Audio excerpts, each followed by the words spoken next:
Hello, Peterson Schools community. I'm Kenneth Peterson, and it's my pleasure to be addressing you regarding our protocols and plans for a safe return for your children for next school year. I'd like to say we've been working very hard as a team to be able to set things up for a safe return for our classes for next fall. Part of this has been the creation of a medical committee comprised of parents that are doctors in the school, as well as other key people, both internally and externally, that have been advising us. And through their efforts, we've been able to develop and are implementing the safety protocols and steps that your children will need for a safe return to classes next fall. One of these key steps is the app called Crisis Go, which allows us to screen in the house our children before they enter, and employees before they enter the schools. I invite you to answer the questions honestly and thoughtfully that this app provides, so that you can help us have this filter of safe return for our children and our employees to the facilities of the school. Due to the COVID-19 pandemic and the challenge represented by the implementation of measures and protocols that allow us to achieve a safe environment for our students, teachers, employees, and the community in general, is why we seek the support of an outside specialist in this area as well. We were fortunate to be able to contract the advice of Dr. Carlos Alberto Pantoja, an epidemiologist at the Faculty of Medicine at the UNAM. He is the head of the information unit regarding COVID-19 at said university. He's a professor of public health and additionally teaches a class on the management of outbreaks in said institution. We're fortunate to have him guiding us in the development and implementation of the safe return protocols for our schools. Welcome, Dr. Pantoja.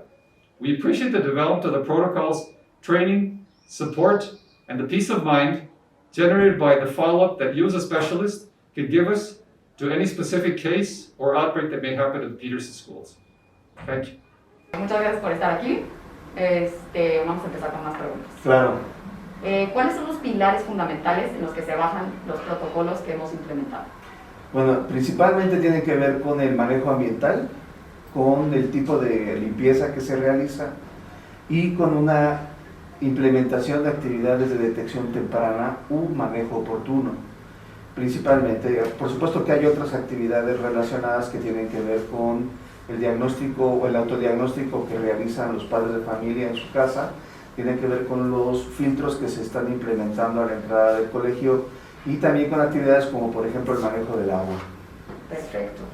Y se ha escuchado mucho de la ventilación de espacios y se piensa que es abrir ventanas, abrir puertas. ¿Es únicamente esto o requieren otra cosa? Es relativamente cierto. Okay. Por supuesto que un lugar se ventila mejor cuando están abiertas las ventanas. Sin embargo, la recomendación es que esta ventilación garantice una serie de condiciones dentro del aula. Tiene que ver obviamente con la cantidad de desplazamiento de volumen de aire, pero también en la forma en la que éste se desplaza. Y ahí esto se amarra un poco a los medidores de CO2, ¿no? Bueno, sí, exactamente. Los medidores de CO2 determinan de manera indirecta el producto de la respiración y con esto podemos determinar qué tan bien ventilado está un lugar. Es por eso que no necesariamente tener ventanas abiertas es suficiente. Pues si no hay movimiento de aire, la concentración de CO2 va a aumentar en un área. No es solamente la concentración de CO2, sino lo que significa respecto del manejo de partículas. Es por eso que se llama una medición indirecta. Nosotros tenemos que ver, obviamente, es una buena medida el CO2 que estamos midiendo, mantenerlo en parámetros ideales, pero también en que el flujo que está teniendo el aire permita la movilización de partículas virales. Perfecto.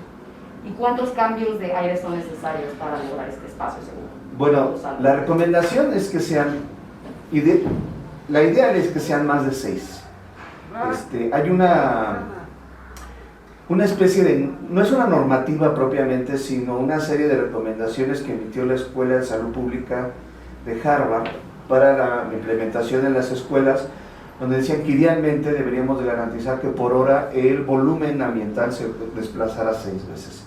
Tiene que ver con eso y también con las mediciones de dióxido de carbono, por supuesto. Es que se desplace el aire y que, bueno, que el gasto que está habiendo adentro por el número de personas que se encuentran nos mantenga en niveles adecuados. Perfecto. ¿Y estos acondicionamientos que estamos haciendo se están haciendo en las aulas correctamente? Bueno, de hecho, en los planteles de Rocío, de Coajimalpa y de Paseo se hicieron las pruebas de carga. Fueron de dos maneras. Primero la hicimos con dióxido de carbono y para contabilizar cuántas veces se está movilizando el volumen del aula, y en el peor de los casos fueron más de 10 veces. Es decir, estamos muy por encima. En los casos ideales estuvieron por arriba de 16 veces. Es decir, estamos muy por encima de lo ideal. Y hicimos unas pruebas con personas dentro también, simulando la mayor carga posible, y siempre nos mantuvimos en valores cercanos a los 550 partes por millón, muy por debajo de los 700, que serían las condiciones ideales. Perfecto. ¿Y estos espacios seguros, ya estas personas que mencionamos, sean alumnos, maestros, necesitan estar usando cubrebocas y caretas en todo momento? Yo considero que no es necesaria la máscara, sin embargo, sí es importante que tengamos el cubrebocas limpio. De manera general, es lavado y planchado diario. Esas dos condiciones son suficientes, pero haciendo énfasis en el planchado. ¿Por qué, doctor? Pues para eliminar, nosotros asumimos que vamos a retener una cantidad de partículas virales posiblemente en la tela, y en la tela el tiempo de vida sí es importante, puede ser mayor a 2 días. El planchado elimina ese problema. ¿Y el lavado no es suficiente? También, no, el lavado es suficiente, Perfecto. pero importantemente recomendamos el planchado. Perfecto. Perfecto. ¿Y esto es igual con personas vacunadas que personas no vacunadas? Sí. ¿Cuál es esa ventaja? Creo que esta es una duda que tenemos todos. Claro. Debemos recordar las vacunas que actualmente estamos utilizando, parecen ya venir las de segunda generación, nos van a evitar los cuadros graves, o mejor dicho, nos protegen de cuadros graves y de la muerte, pero no nos evitan el contagio. Entonces, nosotros podemos enfermar, por supuesto, nuestro cuadro clínico será mucho más benigno, pero podemos estar transmitiendo, es decir, nosotros requerimos el uso del cubrebocas por un periodo de tiempo. Perfecto. Y moviéndonos un poco a otro tema, en los procedimientos y protocolos de limpieza que se están dando, ¿cómo vamos con eso? ¿Nos puedes platicar un poquito más? Sí, hay una percepción de que la limpieza es solamente una cuestión de confort, y es correcto quizás en otras circunstancias. En nuestro caso, nosotros estamos siguiendo un protocolo de limpieza diferente y es muy parecido a los que utilizamos en áreas de riesgo. Utilizamos varias medidas que nos permiten evitar algo que se llama contaminación cruzada, es decir, disminuir el número de carga bacteriana, viral, etcétera, que nosotros estamos manejando en nuestro ambiente. Es decir, cuando nosotros utilizamos una franela para limpiar un lugar y nos la llevamos indiscriminadamente a otro lugar, lo que estamos haciendo es recorriendo el lugar del virus y distribuyéndolo de mejor manera. Lo evitamos a través de la asignación de riesgos a cada área y el uso de colores diferenciales a cada área, que son supervisados para que se apliquen en ese sentimiento. No solo eso, la forma en la que se limpia tiene una lógica de disminución de cargas, porque el contacto no ha sido una de las vías más eficientes para la transmisión de la enfermedad en esta pandemia. Sin embargo, debemos de recordar que hay una parte del virus que va a caer, una parte que se va a volatilizar para la proporción que va a mantenerse aerolizada o en el aire. Estamos teniendo cuidado con los flujos de partículas, con la ventilación, pero para esta parte que va a caer al piso, a las áreas de trabajo, tenemos consideraciones de limpieza y desinfección, no es lo mismo. Okay. Hay un componente en el que limpiamos con soluciones especiales que dan una apariencia de confort, obviamente, pero hay áreas de alto riesgo donde también se desinfecta. Y doctor, ¿en qué medidas nos estamos basando? ¿De Bueno, cuerpos internacionales o de...? Bueno, hay varias medidas, pero para ser concluyentes, las más importantes que se han manejado son las que publica el CDC y estas que había comentado antes que maneja para el regreso a las escuelas que ha publicado la Escuela de Salud Pública de la Universidad de Harvard. Perfecto, y estas son las medidas de seguridad que podemos brindar. Sí. Perfecto. Hay una guía que se emitió por parte de la Secretaría de Salud y la Secretaría de Educación Pública en México, y creo que es correcta, tiene varios puntos. Sin embargo, tenemos que estar en la lógica que está pensada para la cobertura mínima del riesgo. Nosotros creemos que estamos muy por encima de ella. Okay. Y por eso creemos que la aplicación corresponsable nos va a evitar tener sobresaltos innecesarios. Excelente. Muchas gracias, doctor. Y en términos más específicos de llenado de agua, ¿no? El monitoreo de nuestros alumnos van a una fuente de agua, eso, ¿qué seguridad podemos brindarle también a nuestra población con botellas de agua? Bueno, ¿Esto correcto? en el caso de los planteles del Peterson, el agua está siendo monitoreada para que cumpla con una norma, que también es parte de esta guía de regreso. Ok. Garantizamos que el agua esté limpia, potable y desinfectada. Eso es importante. Por supuesto, las técnicas de limpieza ayudan, aunque va a existir durante un periodo de tiempo, sobre todo es el caso, por ejemplo, del paseo, va a ser de rocío, en que quien va a llenar la botella va a ser el profesor, Okay. a fin de evitar que se haga un mal uso, no intencionado obviamente, de esas áreas para evitar que sea una fuente de contaminación. Sin embargo, también van a estar sometidas a limpiezas rutinarias. Perfecto, igual en Lomas, muy importante. Y también, si nos podrías platicar un poquito de qué sería el protocolo si hay un caso positivo.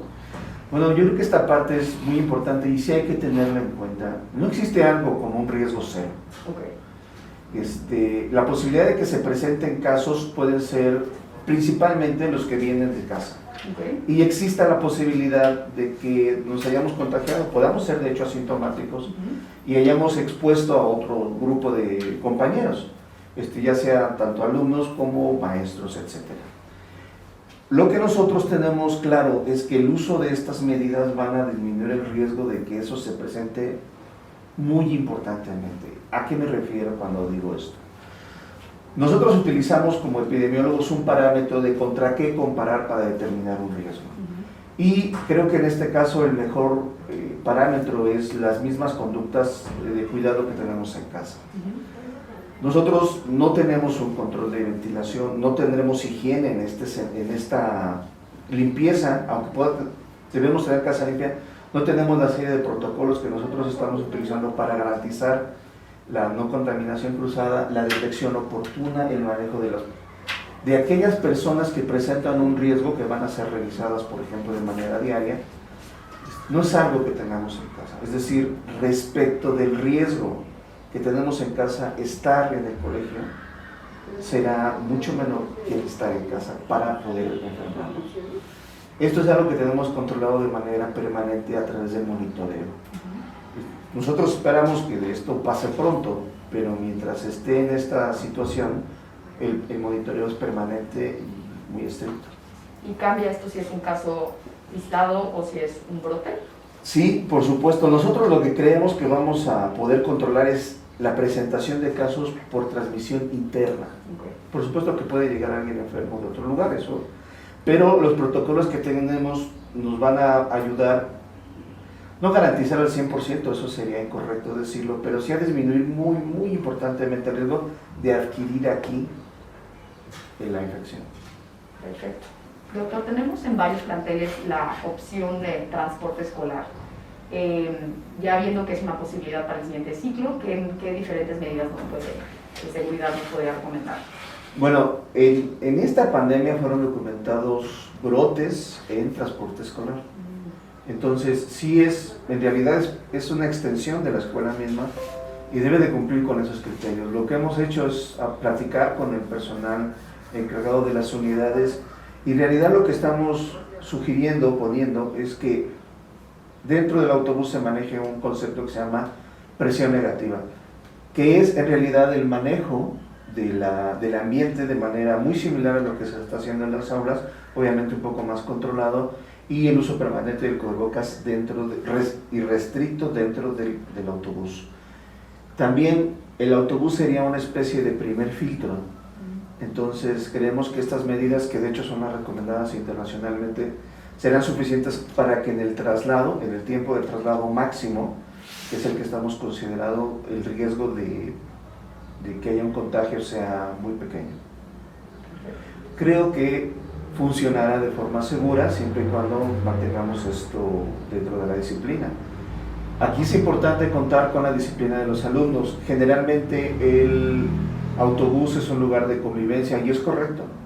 En este periodo de tiempo debiera ser solamente un lugar de traslado.